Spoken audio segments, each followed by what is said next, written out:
2025টা খারাপ গেছে, কারো কারো ভালো যেতে পারে। হ্যাঁ, যেমন আপনি যেখানে থাকেন সেখান থেকে কয়েক কিলোমিটার দূরে হচ্ছে গিয়ে রিচা ঘোষ, যে এবার মহিলা ক্রিকেটের চ্যাম্পিয়ন দলের উইকেট রক্ষক ছিলেন এবং ব্যাটসম্যান।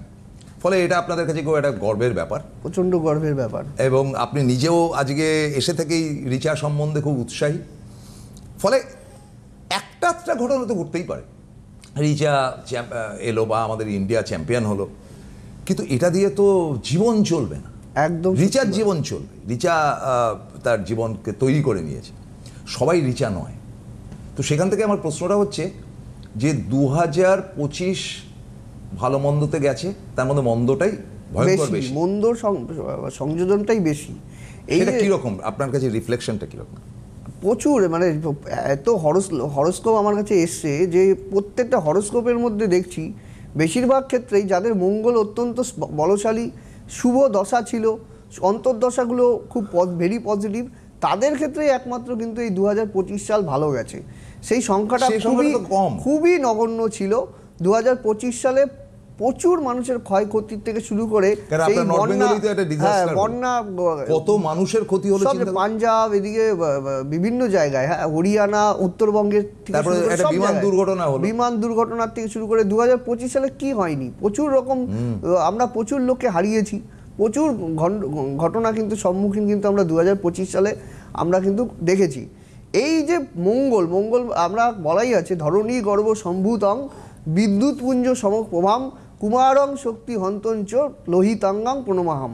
মানে মঙ্গল হচ্ছে পৃথিবীর সন্তান, উগ্র, তেজ, ক্রোধ এবং লড়াই লাগিয়ে দেওয়া। এই সময় কি হয়েছে, আবার আন্তর্জাতিক ক্ষেত্রে আমরা দেখেছি যে যুদ্ধ বিগ্রহ একটা দেশের সাথে, যাদের মানে ইন্ডিয়ার সাথে অন্যান্য দেশের সম্পর্ক বা অন্যান্য বহির্জাগতিক ক্ষেত্রে সমস্যা, মানে আন্তর্জাতিক সম্পর্ক যেটা বলা হয়, সেখানেও কিন্তু প্রবল এফেক্ট করেছে। একটা কিন্তু আন্তর্জাতিক সম্পর্কগুলোও না, বন্ধুত্ব সম্পর্কের পরেই দেখছি যে ভিসা বাড়িয়ে দিচ্ছে, ভিসা এই যেটা করেছে। তো এই যে ঘটনাগুলো ঘটছে, এই যে মঙ্গল কি হয়, এক একটা মানুষের মধ্যে জেদ বাড়িয়ে তোলে, রাগ বাড়িয়ে তোলে, উত্তেজনাকর পরিস্থিতির সৃষ্টি করে এবং রক্তপাত ঘটায়। সেখান থেকে দাঁড়িয়ে 2026 মঙ্গলের বছর তো মোটামুটি শেষের দিকে, কিন্তু অ্যাস্ট্রোলজিক্যাল ওয়েতে এখন যখন রবির বছর শুরু হচ্ছে, এই রবিতে কিন্তু মানুষের জীবনে কিন্তু অনেকটাই ভালো হবে। এই 2025-এ কিন্তু চাকরির সংখ্যাও কিন্তু খুবই কম হয়েছে।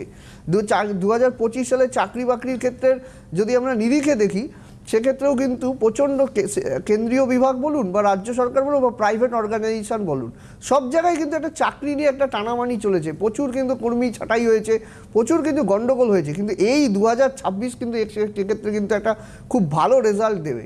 2026 রবি যখন আসে, সূর্য হচ্ছে এমন একটা গ্রহ যে মানুষকে সাকসেস দেয়, জীবনে সফলতা অর্জন করায়, যে প্রতিটা ক্ষেত্রে, একটা সরকারি ক্ষেত্রেই হতে পারে, সরকারি ক্ষেত্রে আমি বলছি না, কারণ সরকারি ক্ষেত্রের সময়টা অনেকটা কমে গেছে, তা সত্ত্বেও বলবো যে যেই সব জায়গায় ভ্যাকেন্সিগুলো রয়েছে সেক্ষেত্রে কিন্তু রিক্রুটমেন্ট হবে, নতুন ছেলেরা কিন্তু সেখানে চাকরি পাবে।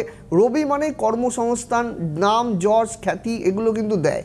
আবার অন্যদিকে আমি একটা কথা বলবো, যেহেতু শনি মীন রাশিতে গোচর করছে, সেক্ষেত্রে কিছুটা কিন্তু দেখা যাবে যে সোনা রূপো এগুলো পেট্রোকেমিক্যাল প্রোডাক্ট, এগুলোর কিন্তু দাম কিন্তু কিছুটা বাড়বে, এবং দেখা যাবে যে নানা রকম দিক থেকে কিন্তু একটা মানে বিশেষ করে দেখা যাবে যে দ্রব্যমূল্যের ক্ষেত্রে কিন্তু জিনিসটা কিন্তু বাড়বে।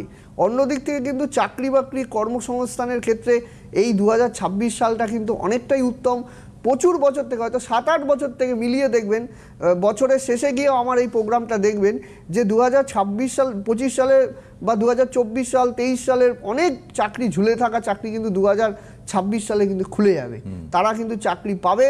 অনেক ক্ষেত্রে কিন্তু আশানুরূপ রেজাল্ট হবে। তাও আমি একটা কথাই বলি, ইন্ডিভিজুয়াল হরোস্কোপ শুড বি জাজ।